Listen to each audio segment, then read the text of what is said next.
Maganda to, PS5, PS4. Magkano yung price dito sa Japan? Mga used siya pero slightly used. Ang ganda. Sa box pa lang sulit na sulit na. Tingnan niyo yung price guys ha. So yung price ng Sony PS4 na used dito sa Japan is 19,800 yen. Yan siya. 1 terabyte siya. PS4 siya na used. Ito naman yung PS4 Pro na siya. Pro. Medyo mahal to siya konti. Yan o. So yung price ng PS4 Pro is 27,500. 1 terabytes din siya. Ang ganda pa ng mga condition nito. Kasi naka-box pa siya. Ito naman, ano siya, limited edition siya na PS4.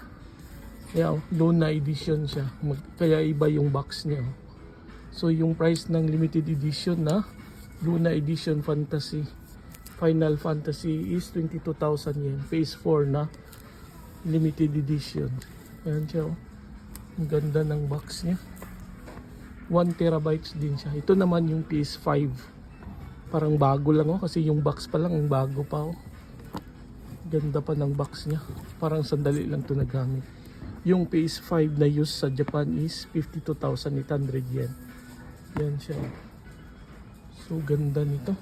Yan oh. Used ka na bumili. Marami kasi dito sa Japan. Ito naman yung bago, di ba? PS5 na Pro na siya.